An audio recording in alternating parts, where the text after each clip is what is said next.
కాకినాడ జిల్లా జగ్గంపేటలో బాణసంచా విక్రయ దుకాణాలు ఏర్పాటు చేసే ప్రదేశాలను Peddapuram DSP Srihariraju, Jaggampeta CI YRK Srinivas, తహసీల్దార్ రమేష్ పరిశీలించారు. ఈ సందర్భంగా డీఎస్పీ శ్రీహరిరాజు మాట్లాడుతూ బాణసంచా అమ్మకాలు జరిగే ప్రదేశాల్లో ఎటువంటి అగ్ని ప్రమాదాలు జరగకుండా ముందస్తు జాగ్రత్తలు తప్పనిసరిగా తీసుకోవాలని దుకాణదారులకు సూచించారు.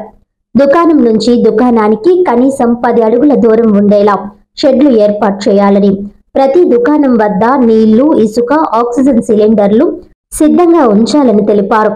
ప్రమాదం జరిగిన తర్వాత కంటే ముందు జాగ్రత్తలు తీసుకోవడమే మేలని హెచ్చరించారు. ఈ పరిశీలన కార్యక్రమంలో పోలీస్, అగ్నిమాపక, రెవెన్యూ సిబ్బంది, అలాగే బాణసంచా వ్యాపారులు పాల్గొన్నారు.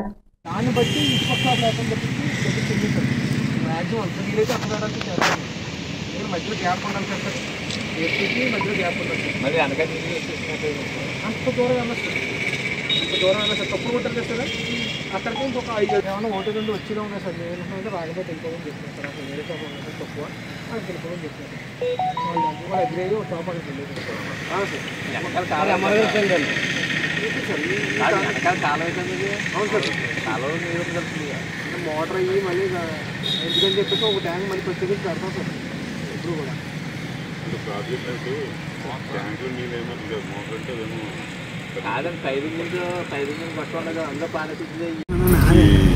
రానున్న కొద్ది రోజులు రానున్న దీపావళి పండుగ సందర్భంగా స్థానిక మండల ఎగ్జిక్యూటివ్ మేజిస్ట్రేట్ గారు, స్థానిక ఎంఆర్ఓ గారు రమేష్ గారు, జగ్గంపేట సిఐ గారు వైఆర్కే శ్రీనివాస్ గారు సమక్షంలో ఎక్కడైతే విక్రయాలకు సంబంధించిన ప్లేస్ ఉందో ఇన్ని కూడా చూడడం జరిగింది. గవర్నమెంట్ నామ్స్ ఏవైతే ఉన్నాయో అన్ని కూడా పాటించాలని చెప్పేసి ఈ సందర్భంగా ఆ వ్యాపారస్తులను కోరారు. టెంపరీ లైసెన్స్ తీసుకుని మ్యాక్సిమం కూడా షాపులన్నీ చూసాం. మ్యాక్సిమం కూడా 12 నుంచి 14 షాపుల వరకు అవకాశం ఉంది.